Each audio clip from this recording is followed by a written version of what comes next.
Oremos. Padre, te damos las gracias por tu palabra.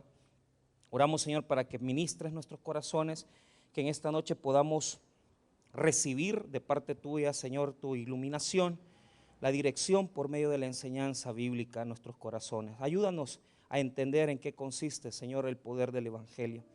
Te damos las gracias en el nombre de Jesús. Amén y amén. Pueden tomar asiento. Muy bien.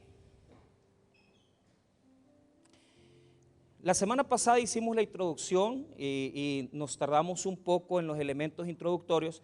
El día de hoy, pues, el deseo mío es poder avanzar en lo que implica, digamos, el contenido principal del encabezamiento de la carta. Como hemos dicho, el género en que está escrito es un género epistolar, es una carta, pero se le dice libro de Romanos, usted lo puede decir carta a los romanos, porque su contenido, ¿verdad?, teológico, su contenido es un contenido robusto, es un contenido fundamental. Ahora, la semana pasada yo les enseñé cómo entender la teología de Pablo y cómo entender las porciones, cómo entender, digamos, las partes de la epístola. Y dijimos que la primera etapa del capítulo 1 al 3, porque así está dividido, o sea, cada 3 capítulos hay una idea, hay un contenido teológico diferente, entonces que usted va evolucionando. Entonces, del capítulo 1 al 3, lo que hemos aprendido es que ninguno, ¿verdad?, es digno, ninguno, todos estamos completamente condenados. Eso lo encontramos del capítulo 1 al 3, la condenación.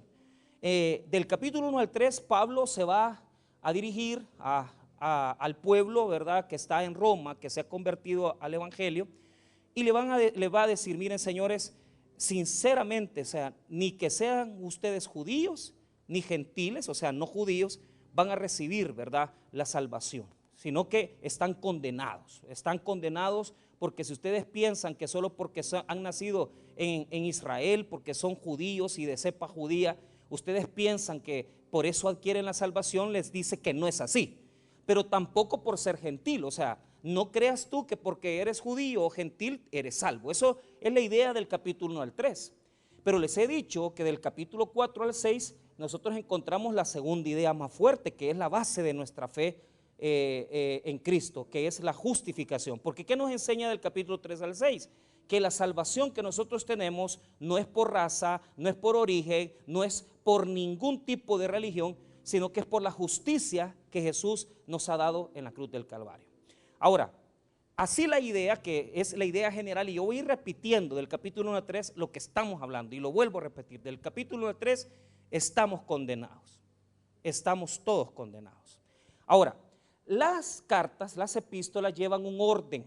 Entonces, hoy en día, nosotros cuando escribimos, que ya eso ya nadie lo hace realmente, bueno, yo he ido al correo, ¿verdad? Estos últimos días he pasado enfrente ahí por Santa Tecla, pero lo que sucede es que yo no sé realmente si se envían cartas aún, pero en este tiempo lo que se hace es mandar mensajes, mandar correos electrónicos, mandar WhatsApps. Entonces la gente ya no escribe, ni sabe cómo redactar una carta, pero normalmente en una carta, cuando uno va a escribirla, comienza dirigiéndose a la persona, ¿verdad? Y tal vez lo voy a hacer así, ¿verdad? Solo como una idea, ¿verdad? Cuando, por ejemplo, nosotros nos dirigimos a las autoridades de la Iglesia Central, ponemos ahí, doctor Edgar López Beltrán Jr., ¿verdad? Pastor general del Tabernáculo Bíblico Amigos de Israel. Entonces, eso así comienzo, poniéndole ahí a quien yo le estoy dirigiendo la carta, ¿verdad? Entonces, y termino poniendo mi nombre, Pastor Michael Velázquez, pastor del Tabernáculo Bíblico Bautista Amigos de Israel de Cojutepec. Entonces, las cartas se escriben así hoy, se escriben primero poniendo arriba, ¿verdad?, la designación a quien usted le dirige, ¿verdad?, la carta, y al final su firma, ¿verdad?, y quien la está escribiendo, ¿verdad? Ahora, en el tiempo bíblico, a esto técnicamente se le llama proemio. Fíjese bien, usted no se preocupe, yo le voy a dar en la otra semana un resumen, no lo quise hacer hoy porque falta mucho todavía, entonces no quiero adelantar la información, entonces, pero la otra semana le voy a dar un papelito, cuando usted entre se le va a estar dando un resumen. Ahora, ¿Cómo se escribían en el tiempo de Pablo las cartas? Era al revés, era al revés. Primero escribe y se describe primero el remitente. ¿Quién es el remitente? El que escribe la carta. Y al final, ¿verdad?, del título, o sea, mire, del proemio, se le manda el saludo al destinatario, o sea, a quien yo le envío la carta. Entonces, al revés, ¿verdad? Primero se designa el remitente y por último el destinatario. ¿Y por qué lo hago así? Para que usted tenga idea de lo que estamos viendo. Estos primeros 7 versículos contienen nada más y nada menos, hermano, que el encabezamiento de la carta. Entonces, note, primero cómo comienza. Capítulo 1, primera parte, verso 1. Pablo, diga conmigo Pablo. ¿Quién es él? Él es el remitente, él es el que escribe la carta. Amén, hermanos. Ahora, versículo 7, ahí está el destinatario. ¿Quiénes son los destinatarios? Mire lo que dice: a todos los que estáis en Roma, amados de Dios. El versículo 1, la designación y las características de Pablo, o sea, cómo él se mira, o sea, cómo Pablo se describe ahí. El versículo 1 es para describir a Pablo, muy bien. Del versículo número 2 hasta el versículo número 4 tenemos 2 cosas. Y escríbanlo: el origen del evangelio y el tema principal del evangelio. Mire qué interesante, el origen del evangelio y el tema principal del evangelio. Versículos 3 hasta el versículo 4. Y del versículo número 5 hasta el versículo número 6 vamos a hablar del ministerio apostólico, del ministerio del apostolado. ¿En qué consiste ese ministerio? Entonces, ¿por qué? Les voy a explicar. Les dije la semana pasada, póngame atención, y esto que le quede claro. Pablo no conocía a la gente que estaba en Roma. Él conocía varias personas de la iglesia de Éfeso, conocía varias personas. En el último capítulo él le va a dar una despedida a varias personas que él conoce. Pero a los miembros, a los que están en la iglesia de Roma, él no los conoce, no sabe quiénes son. No sabe quiénes son ellos. Entonces está escribiendo esta carta porque está queriendo pedirle sus oraciones y está preparando el camino. ¿Por qué razón? Oiga lo que le voy a enseñar. Pablo quiere visitar España. ¿Se acuerdan que vino Helios Martínez y nos dijo España en la Biblia? Entonces, Pablo quiere visitar España, pero antes de pasar a España, él va a pasar a Roma. Entonces, lo que está haciendo es escribiendo esta epístola para preparar el camino y decirle, anticiparle a la gente que va a llegar ahí. Pero oiga lo que le voy a decir. No sabemos realmente por qué Pablo lo hace, pero quizás él tenía miedo, ya le voy a explicar esto. Tenía temor, no es que tuviese un temor, él sabía por medio del Espíritu Santo que en Jerusalén él iba a tener problemas, porque él iba a Jerusalén, iba a hacer esto, iba a pasar Jerusalén, iba a ir a Roma, iba a terminar en España. Jerusalén para ir a dejar una ofrenda que él tenía. Iba a pasar luego a Roma y después a España. Pero ¿qué pasa? ¿Qué es lo que sucede? Ya se lo explico aquí. Él va a resumir toda la teología. Él va a resumir la justificación. Él va a resumir todo lo que él cree de Cristo en Romanos. Por eso esta epístola, hermano, es fundamental para los cristianos. Porque tal vez algunos aquí los evangelios ya lo conocen, pero el que conoce Romanos, conoce su fe. Entonces, veamos este texto bíblico donde él les dice, en toda la epístola de los Romanos, él está diciendo, yo los quiero ir a visitar, pero lamentablemente, ya le voy a explicar qué es lo que pasó. Mire lo que dice Romanos 15, 24. Romanos 15, 24. Mire lo que dice. Cuando vaya a España, iré a vosotros, porque espero veros al pasar y ser encaminado allá por vosotros, una vez que haya gozado con vosotros. Entonces, mire qué interesante. Pablo quiere pasar a Roma, a estar con los romanos, a compartir con ellos, pero él va para España, él quiere estar con ellos, quiere fundamentar su fe. Pero aquí viene lo importante. ¿Por qué lo quiero introducir así? Porque por eso Pablo, mire bien, ¿cómo usted se presenta con gente que no lo conocen? Por ejemplo, cuando yo voy a una iglesia a predicar, yo me presento, soy el pastor Michael Velázquez, soy el pastor del tabernáculo de Cojutepec. Entonces uno tiene que gastar tiempo en describirse, porque esa gente no te conoce a ti. Pues está bien que tú vayas a una iglesia, ¿verdad?, donde ya fuiste a predicar 5 o 6 veces, o donde ya fuiste a congregarte unas 6 ocasiones. Pero cuando tú no conoces la gente que está ahí, tú tienes que gastar mucho tiempo en describirte. Por eso es que les enseño esto, ponga atención. Como no lo conocen, Pablo va a ampliar esa parte, ¿verdad?, de su presentación. Va a ampliar su descripción, va a ampliar su saludo y va a ampliar el contenido de lo que él quiere. ¿Por qué les quiere escribir esta carta? Esta carta era para preparar a la gente de Roma para que lo recibieran y que lo recibieran bien, porque él quería ir a predicar allá. En este momento tiene que pasar a Jerusalén a dejar la ofrenda, pero por eso va a gastar una buena porción de versículos describiendo qué es lo que quiere hacer con ellos. Entonces, mire por qué se lo digo. Vaya conmigo a Romanos 1 nuevamente. Este es el segundo detalle. Primero, hablamos acerca de cómo se construyen las epístolas, ¿verdad? Y ya les dije que esto se llama proemio y que en esta introducción se establece el remitente y el destinatario de la epístola. Ahora, vea, ¿por qué les digo esto? Porque mire qué largo es la porción que ocupa para describir su función, su propósito, y se lo voy a demostrar. Desde el versículo número 1 hasta el versículo 7 es una sola oración, una sola oración. Vea, hermano, vea las divisiones que tienen los versículos, coma, coma, coma, pero el punto final lo tiene hasta el verso 7. ¿Por qué razón? Porque en el texto griego es una sola oración en griego, es un gran saludo. Es como que yo hubiera estado, hermanos, soy el pastor Michael y les amo en el Señor y les envío saludos y les quiero, sin coma. El punto final está hasta el verso 7, no hay ningún punto y coma, no hay ninguna coma antes, porque la idea es que en el griego esa es una sola oración, es larguísima en griego. Esta Biblia tiene esta característica que tiene las comas y tiene el punto hasta que termine el 7, porque él se está presentando. No lo conocen, no saben ellos quién es Pablo, quién es el apóstol Pablo, no saben quién es él. No, o sea, tienen alguna idea posiblemente, pero no lo identifican.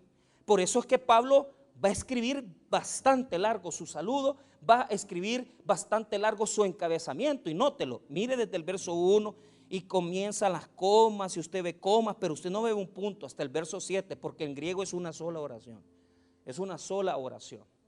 Ahora, ¿qué es lo triste? Y les confieso eso porque es lo que a mí siempre de la epístola de los Romanos, quizás es lo que siempre me ha como, digamos, causado un poco de tristeza, ¿verdad? Pero lo dije un poco la semana pasada. Ve ahí lo que pasa en Hechos 21, verso 30, 31 y 32. Hechos 21, versículo 30, 31 y 32. Hechos 30. Hechos 21, perdón, versículo 30. Mire lo que dice. Mire lo que dice. Es un poco triste esto porque nos damos cuenta de cómo obra Dios, ¿verdad? En todas las cosas. Mira lo que dice, 30. Así que toda la ciudad se conmovió y se agolpó el pueblo, y apoderándose de Pablo le arrastraron fuera del templo e inmediatamente cerraron las puertas. Y procurando ellos matarle, se le avisó al tribuno de la compañía que toda la ciudad de Jerusalén estaba alborotada. Este, tomando luego soldados y centuriones, corrió a ellos. Y cuando ellos vieron al tribuno y a los soldados, dejaron de golpear a Pablo. Entonces, llegando el tribuno, le prendió y le mandó atar con 2 cadenas y preguntó quién era y qué había hecho. Les cuento qué pasó. Pues Pablo, hermanos, fue encarcelado, fue apresado.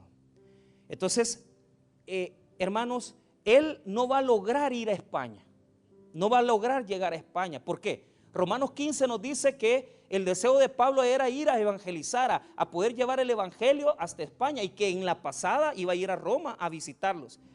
Va a llegar a Roma, pero va a llegar encarcelado.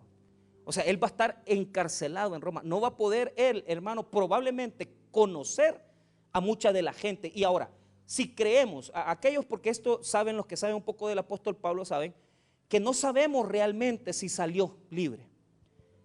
No sabemos, o sea, Hechos al final, el capítulo nos deja así con esa inquietud. Una línea teológica piensa que sí salió y la otra piensa que no salió. Entonces, ¿qué es lo que les quiero decir? Probablemente nunca los va a conocer, nunca los va a conocer. Entonces, ¿qué pasa, hermanos, cuando nosotros decimos vamos a hacer tal cosa y deseamos en el Señor algo y Dios nos cambia todos los planes, ¿verdad? O que usted dice, no hombre, esto es lo que yo anhelo, usted anheló casarse, usted anheló eso, y de repente hay un desvío. Y usted dice, ¿por qué me pasó? Mire, Pablo pensaba en ir a evangelizar España y terminó siendo apresado, encarcelado en Jerusalén por el montón de gente que estaba en contra de él. Entonces, esto, hermano, es la base de la epístola a Romanos. Pablo escribe Romanos antes de ser encarcelado. Antes de ser encarcelado, o sea, ahí la escribe. Y mire, lo que no sabía Pablo es que esa epístola iba a ser la base de la fe de los cristianos que hoy estamos leyendo Romanos, ¿verdad? O sea, imagínense quién le iba a decir a Pablo, mira, eso es digamos, lo más trascendental que vas a escribir. Y lo vas a escribir antes de estar preso, porque cuando ya está preso, él va a escribir las epístolas carcelarias, ¿verdad? Entonces, usted se puede decir, bueno, ¿y por qué Dios permitió? Bueno, hermano, le voy a decir algo. Preso Pablo fue el que escribió todas las epístolas, ¿verdad? La epístola a Efesios, la epístola a Colosenses, o sea, todas esas epístolas surgen del encarcelamiento del apóstol Pablo, ¿verdad? Entonces se las describí la semana pasada y ahí está, tiene que estar el sermón. Entonces, ¿qué es lo que sucede? No sabemos lo que va a pasar. Fíjese que yo a veces digo, yo tengo fe, esperanza, entonces anhelamos cosas grandes de la iglesia, pero no sabemos qué desvío puede haber en nuestro destino, en nuestro camino. Y a Pablo le tocó ir a Roma, pero ¿quién iba a decir que iba a estar encarcelado, preso iba a estar? Y no iba a poder, hermano. Probablemente si tomamos la postura que Pablo después fue sentenciado en Roma y fue ahí que él perdió su vida, pues entonces tenemos que decir que él no conoció a esta gente, aunque él recibió, porque el estilo de cárcel que él tenía es un estilo de cárcel abierto, pues, pero cuando hablamos de Romanos, no hablamos de una sola congregación, habían varias comunidades, entonces la carta iba a estar en varias comunidades de Roma, no solamente en una, por eso podemos decir que algunos no le conocieron. Entonces, esta epístola se escribe en Corinto y se escribe antes del encarcelamiento de Pablo. Dios ya sabía. Por eso es que Pablo, a saber, el Espíritu Santo lo llenó, escribió la epístola con todo su contenido y fue así que se terminó. Ahora, basados en esas realidades, vamos a Romanos 1 y miramos ahora en la descripción que hace de sí mismo Pablo. Eso está en el verso 1. Ahora, yo hice un resumen, ¿verdad?, de palabras claves del versículo 1. Pablo se describe a sí mismo con estas palabras y ustedes señálenlas con su marcador. Primero, como siervo, esa es la palabra clave, siervo. Número 2, él se describe como llamado, ¿verdad? Ahí está después de la coma. Número 3, se describe a sí mismo como apartado, ahí está después de la segunda coma. Y número 4, ¿verdad? Podemos decir, hermano, que él es el apóstol, ¿verdad? Él se describe como un apóstol, ¿verdad? Entonces, él se describe de muchas maneras, ¿verdad? Pero esas palabras 4, ¿verdad? Lo dije apóstol, dejé de último, pero si usted quiere en el orden, ¿verdad? Siervo, llamado, apóstol y apartado. 4 palabras preciosas, 4 palabras trascendentales. Que hermanos, se lo digo con toda sinceridad, nosotros deberíamos de tener, ¿verdad? Esto, porque mira lo que puede hacer el evangelio en una persona, porque Pablo para comenzar era perseguidor de la iglesia, pero cuando el evangelio, cuando Cristo se le presenta, él no puede resistirse y recibe un llamado de parte de Dios. Entonces, veamos estas palabras importantes, rápido. Número 1, siervo. Dice, Pablo, siervo ¿de quién? De Jesucristo. Muy bien. Ahí hay 2 connotaciones. Primero, siervo. ¿Por qué siervo de Jesucristo? Porque él es un doulos. Doulos es siervo y doulos es esclavo. ¿Por qué razón? Los imperios antiguos, cuando conquistaban naciones, tomaban personas capturadas y los tomaban como sirvientes, o sea, son esclavos. Ahora, cuando Pablo se dice a sí mismo esclavo, no tenemos que tener en nuestra cabeza aquello de que, claro, o sea, él está diciendo una condición de humildad, pero lo que quiere decir, hermano, es que él es obediente a su Señor. O sea, cuando nosotros, hermanos, estamos entendiendo el evangelio y el llamado que Dios nos ha hecho, nosotros deberíamos de experimentar el hecho de que todos en un momento determinado nos volvemos servidores de Dios. Entonces, siervo implica esa connotación, implica una connotación de tener un Señor a quien le obedeces. No es una situación humillante, no es una situación mala, sino que lo que quiere decir dulos es eso, es una condición de obediencia, de dependencia a nuestro Señor. Entonces, ¿y por qué es importante esta palabra? Mira, porque en el Antiguo Testamento se dice que es siervo Abraham, se dice que es siervo Moisés. Entonces, les leo unos textos de referencia, nada más solo para que los tengan como idea. Primer texto que voy a leer. Oiga lo que dice este texto, no lo vaya, solo cópielo, no lo busque, escuche lo que dice. Génesis 26, 24, oiga. Y se le apareció Jehová aquella noche y le dijo: yo soy el Dios de Abraham, tu padre, no temas, porque yo estoy contigo y te bendeciré y multiplicaré tu descendencia por amor a Abraham, mi siervo. Entonces aquí dice la Biblia que Abraham fue siervo de Dios. Entonces ahí hay una connotación, hermano, ¿sabe por qué? Porque así como Abraham dejó Ur de los Caldeos, se fue obediente a donde Dios le había dicho el desierto, una acción de fe tremenda. Cuando nosotros venimos al evangelio y comenzamos a ver gente que dice: ay, es que yo estoy en la iglesia desde hace cuántos años. La pregunta no debería de ser cuántos años, la pregunta es cuánto has renunciado a las cosas, a qué has renunciado para venir y servir a Dios. Porque estos hombres llegaron a ser siervos por sus renuncias, por los sacrificios que hicieron. Escuche este texto de Moisés. Moisés, hermano, también fue un siervo de Dios. Escuche lo que dice Josué 1:2. Dice así: mi siervo Moisés ha muerto. Oiga lo que dice el Señor: mi siervo Moisés ha muerto. Ahora pues levántate y pasa este Jordán, tú y todo este pueblo, a la tierra que yo les doy a los hijos de Israel. Está hablando a Josué, Dios. Pero ¿qué es lo que sucede? Ponga atención. En este momento, ¿qué pasa con Josué?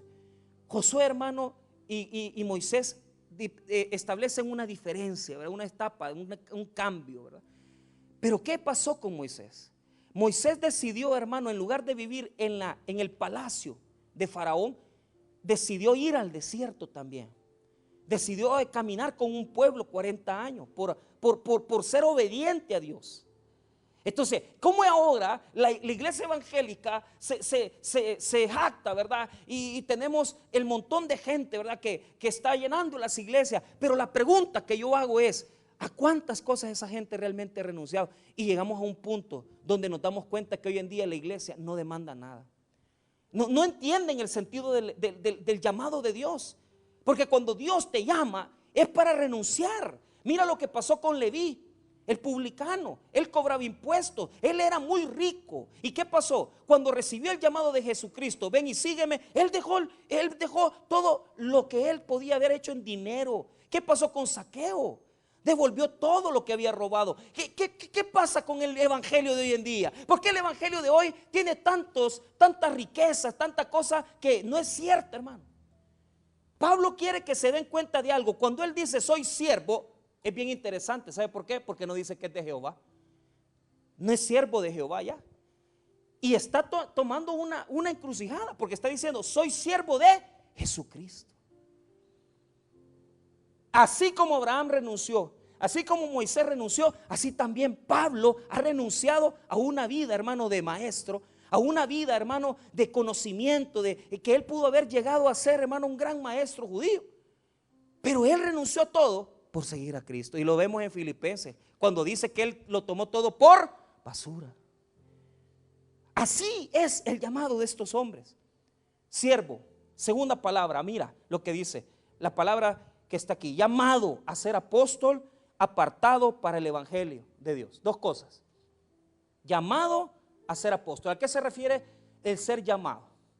El ser llamado quiere decir cuando Dios te ha encontrado, se ha presentado ante ti, lo que le pasó a Pablo, que él cayó.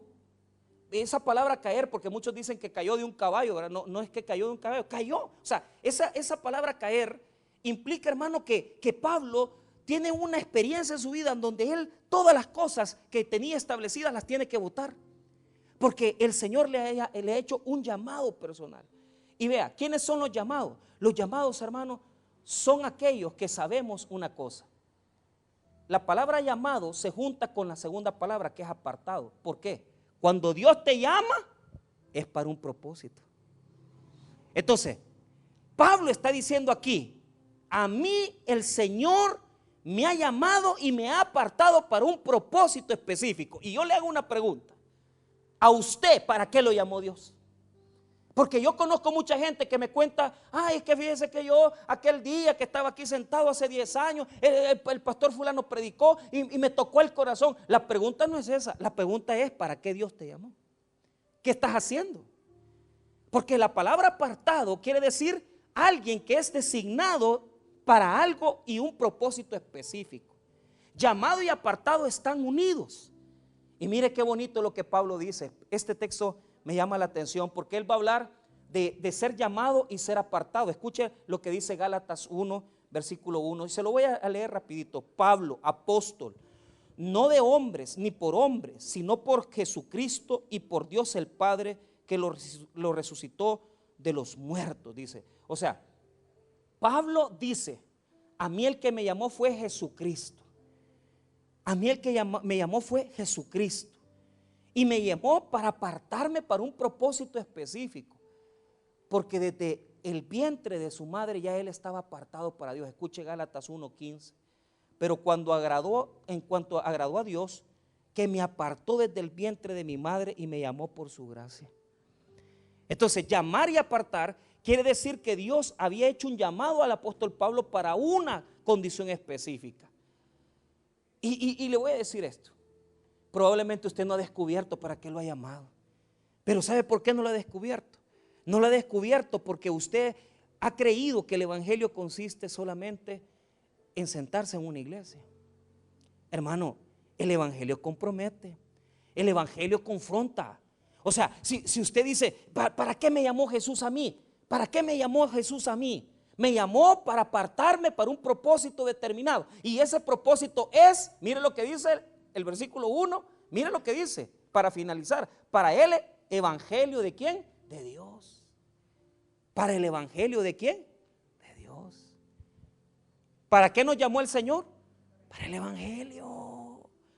Hermano, o sea que usted ha pensado que es venir y nada más venir a la iglesia y venir siempre. No. ¿Qué es el evangelio? Primera pregunta, ¿qué significa la palabra evangelio? Evangelio quiere decir, diga conmigo, la buena noticia. Oiga bien, ponga atención. Los griegos decían que el evangelio se usaba, oiga bien, cuando un rey tenía el nacimiento de un hijo y quería decirle a todos lo feliz que estaba, era el evangelio, se propagaba la buena noticia. Eso significa la palabra evangelio. Eso significa la palabra evangelio, la buena noticia. Entonces, la buena noticia tiene 3 significados. Y si quiere lo apunta porque esto le va a servir. Evangelio, número 1, es la buena noticia. Cuando se habla en la Biblia, número 2, de evangelio, quiere decir toda la doctrina bíblica. Y número 3, cuando se habla de evangelio en la Biblia, quiere decir, oiga bien, diga conmigo, historia de salvación. Diga conmigo, historia de salvación. ¿Usted sabe la historia de salvación? Cuando se habla del evangelio, nosotros, hermanos, tendríamos que estar agradados, contentos. ¿Por qué razón? Porque deberíamos de decirle al mundo la buena noticia. Deberíamos de decirle al mundo lo que ha pasado con Jesucristo. Y deberíamos de decirle al mundo lo que el evangelio ha hecho en mi vida. ¿Sabes por qué? Porque en mi vida el evangelio ha hecho grandes cosas. Pero aquí viene algo prominente.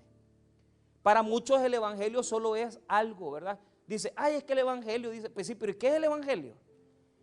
El evangelio, hermano, es decirle a la humanidad, al mundo, la buena noticia de la salvación de Jesús, que ha muerto y ha resucitado. Pero aquí es donde tenemos un problema. Significa la buena noticia. Veamos el contenido del evangelio. Yo les dije que íbamos a ver el contenido del evangelio. Vea lo que dice el contenido y el tema del evangelio. Primero, el contenido. Veamos el 2.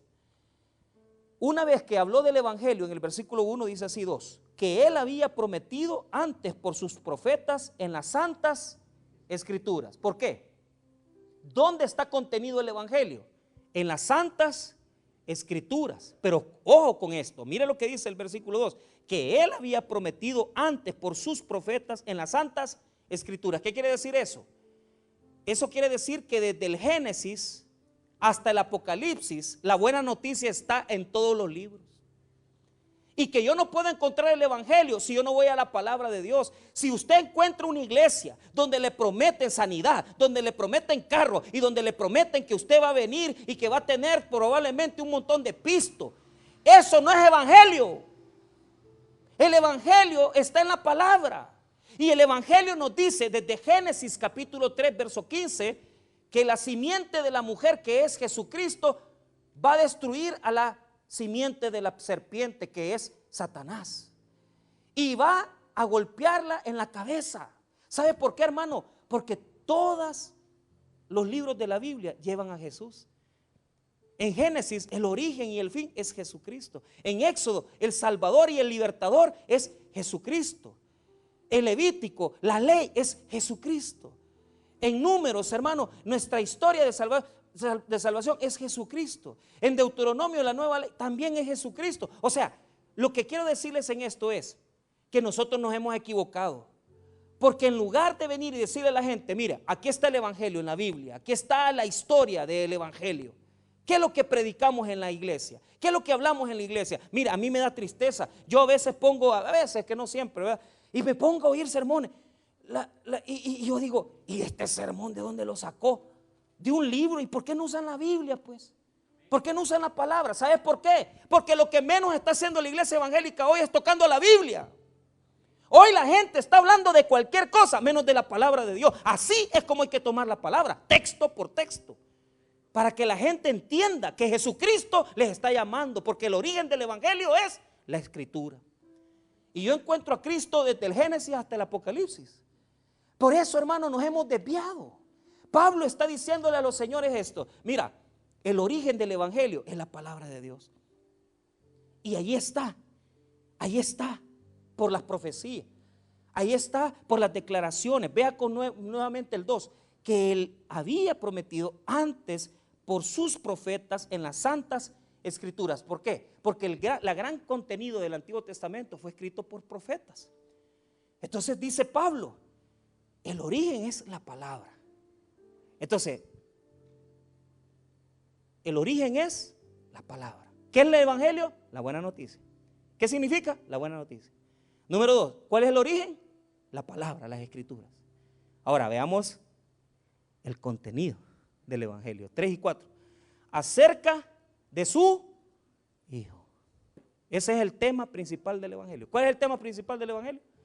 El Hijo de Dios, el Señor Jesús. Hermano, hablar de familia, hablar de sanidad, hablar de todo eso es bueno, pero el centro es el Hijo de Dios, Jesucristo. Y vea, nosotros estamos aquí no porque la iglesia es bonita, no porque somos Taber. Eso no te va a dar nada. No es la iglesia, no es la silla, no es el Taber el que te da la salvación. Es el Hijo de Dios. Es el centro del evangelio. En Él está el centro. Pero aquí está el problema. Vea, ya vimos el significado de evangelio. Número 2, el origen del evangelio, las escrituras. El versículo 2. Número 3, el tema central del evangelio es el Hijo. ¿Y qué dice ahí después de la coma? 3, acerca de su Hijo, coma, nuestro Señor Jesucristo. ¿Cuántos nombres de Jesús hay ahí? Mira cómo se escribe Hijo con H mayúscula. ¿Por qué? Porque Hijo de Dios es título, es un nombre. Hijo de Dios, recibe hoy toda la gloria, la honra y honor. Hijo de Dios es un título. Y muchas veces se ocupa en la Biblia, en el Nuevo Testamento, Y se le da esa connotación, hijo de Dios, hijo. Número 2, nuestro Señor. ¿Qué quiere decir Señor? A quien le pertenece todo. Segundo nombre, a Él le pertenece todo, mi vida, mi existencia, mi familia, mi ser, todo Él le pertenece a Dios, a Jesucristo. Señor, curios. Tercer título, Jesús es el nombre de Jesús, Jesús. Pero ese es el nombre humano. Y Cristo es el Mesías, el ungido. Por eso hay 4 nombres. Mira qué poderoso es el evangelio. Qué poderoso es el evangelio. Decirle a la gente que toda la vida de una persona debe centrarse en Jesucristo. Que la salvación de la persona está en Jesucristo. Que la salvación de la persona no está en las religiones. A ustedes que me ven en internet, la salvación no es ser católico. La salvación no es ser adventista. La salvación no es ser bautista. Todo eso no sirve de nada. Solo es el Hijo de Dios, el verdadero Salvador de este mundo. Él es el centro del evangelio. Él es el centro. Él debería ser el centro de la predicación. Él debería ser el centro de la iglesia. Él debería ser el centro de las enseñanzas. Pero no es así.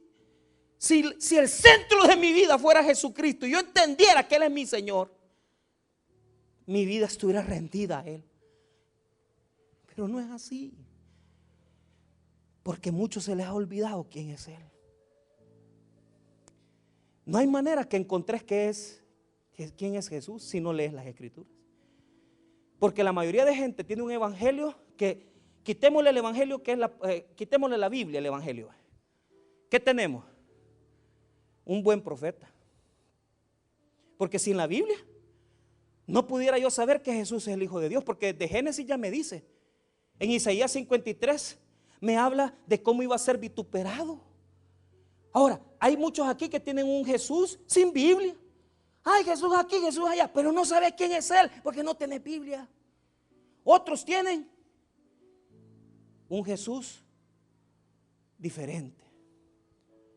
El Jesús físico, humano. Mire lo que dice el versículo 3. Acerca de su Hijo, nuestro Señor Jesucristo. 4 títulos, coma. Que era del linaje de David, según la ¿qué?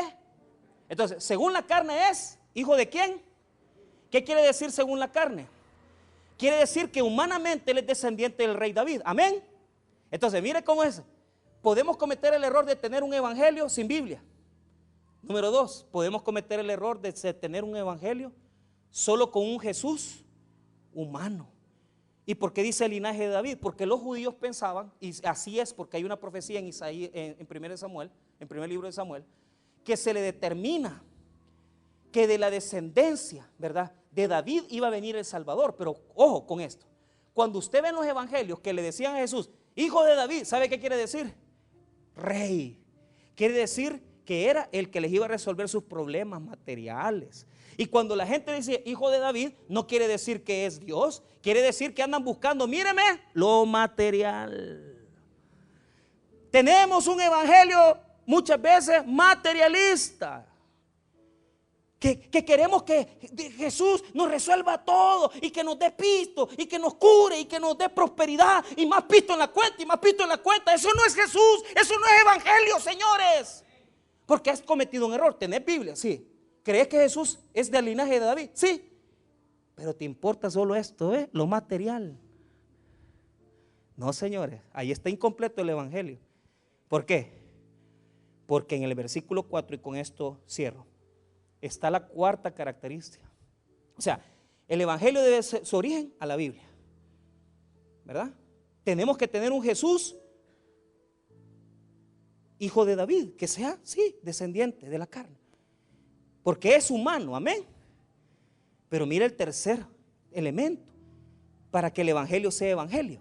Debe ser bíblico, debe estar basado en un hombre descendiente de David, en un Mesías descendiente de David. Pero número 3, mire el 4, que fue declarado hijo de Dios con poder según el Espíritu de santidad. Que fue declarado ¿qué?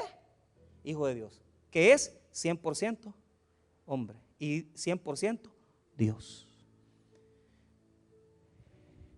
Hay otras personas que el Dios que tienen es bien espiritual, solo rezando viven. Pero el problema es que solo rezan y hacen las maldades, porque les gusta el evangelio espiritual, ¿verdad? El evangelio, ay pastor, déjeme orar, déjeme ayunar. Y te estás metiendo con un hombre casado. Vaya, ve. Y te apretás como que sos chorizo. Eso le llega, ahí despiertan, ¿verdad? Eso les encanta el evangelio. Ese no es el evangelio. Les voy a decir algo. Podemos cometer el error de tener un Jesús sin Biblia, un evangelio sin Biblia. No puede ser evangelio. Podemos tener un evangelio sin un hombre en carne y tener un evangelio solo físico, ¿verdad? Y que nos implique solo lo físico. No, hermanos, es que el versículo 3 nos habla de que Jesús es 100% hombre. Y el versículo 4 me dice que es 100% Dios. Y mire, lo vuelve a repetir, 4, que fue declarado, ¿qué? Hijo de Dios. Ahora, póngame atención. Jesucristo en todo su ser era Dios y es hombre. Las dos cosas al mismo tiempo. Por lo tanto, para que el evangelio sea el evangelio, debe de convertirse por parte de la palabra de Dios, debe ser su origen. Número 2, debe de predicarse un Jesús humano, pero también se debe de predicar un Jesús divino. Porque algunos tienen a Jesús como carpintero y le puede decir eso no es. Porque a muchos han hecho a Jesús como un carpintero. ¿En qué sentido? Que a ustedes se les ha olvidado que Jesús no es, ay, que es el carpintero y yo vengo a la iglesia y yo estoy tranquilo y le vengo a pedir a Dios y le vengo a suplicar por un milagro. Si es que el evangelio no es eso. El evangelio es lo que tú le tenés que entregar a Él. Y porque Él es Dios. Y porque Él, hermano, se entregó por nosotros. Entonces, el contenido del evangelio es un Jesús hombre y un Jesús Dios. Él es el centro de todo. Y si usted cree en un Jesús muy físico, puede buscar solo dinero. Y si usted cree en un Jesús muy espiritual, puede hacer que no tenga nada, hermano, usted de acción, sino que solo esté esperando que Dios venga y que se le presente espiritualmente y que usted ayuna. Sí, pero acción es lo que Dios quiere ver en nuestra vida. Hermano, el evangelio es Jesucristo. Y si yo creo en estos versículos 3 y 4 que me dicen el centro del evangelio es Jesús, hombre y Dios, y se lo declaro al mundo, la vida del mundo y la vida suya deben de cambiar. ¿Por qué? ¿Por qué razón? Porque eso, hermano, el evangelio es lo que mueve la vida de Pablo.